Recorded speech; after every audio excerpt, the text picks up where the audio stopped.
Šiandienos Evangelija pasakoja apie Šventojo Jono Krikštytojo gimimo paskelbimą. Kad gerai suprastume, kas čia vyksta, svarbu prisiminti vieną esminę detalę. Zacharijas priklausė kunigiškai giminiai. Dievo tauta buvo sudaryta iš 12 giminių ir viena iš jų buvo visiškai paskirta kunigystei. Tai reiškia, kad Izraelyje buvo šimtai kunigų. Tačiau tais laikais nebuvo taip, kaip šiandien, kai kiekvienas kunigas kasdien aukoja mišias.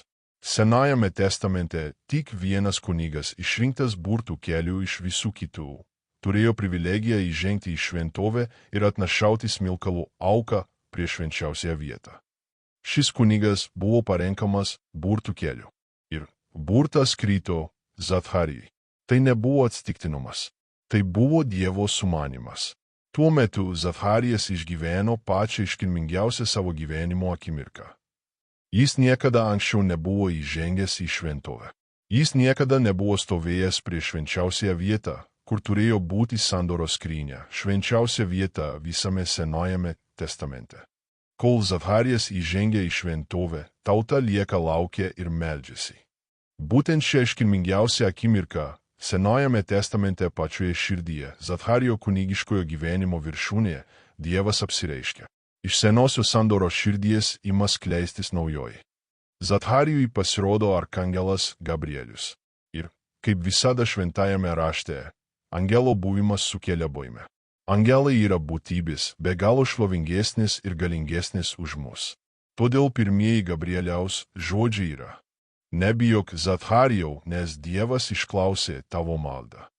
Zacharijo malda, kuria jis prašė sūnaus, simbolizuoja visos Dievo tautos maldą, kuri per amžius laukia Mesijo. Čia Dievas išklauso maldą. Čia Dievas yra atsakymas. Tačiau būtent čia gimsta tragedija. Kai Dievas atsako, Zacharijas netiki. Pažadas atrodė per daug geras, kad būtų tikras. Elžbieta jau buvo sena ir nebevaisinga, tačiau Gabrielius paskelbė ne tik vaiko gimimą, bet ir jo misiją. Jo vardas bus Jonas. Tu džiaugsies ir būsi linksmas ir daugelis džiaugsis jo gimimu, nes jis bus didis viešpaties akyse. Todėl esame kviečiami atsistoti Zacharijo vietoje, muštis į krūtinę ir prašyti Dievo atleidimo už savo netikėjimą.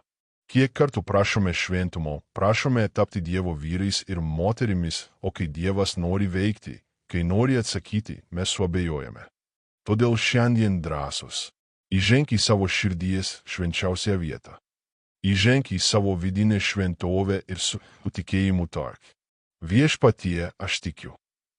Evangelijoje gimsta šventasis Jonas Krikštytojas. Tavo širdyje turi gimti tas šventasis, kuriuo Dievas tave kviečia būti. Tu esi vieta, kurioje Jėzus nori gimti šias kalėdas. Paruoš švenčiausią vietą, nes švenčiausiasis nori gimti tarp mūsų. Tegul Dievas tave palaimina. Vardan Dievo Tėvo, Sūnaus ir Šventosios Dvasios. Amen.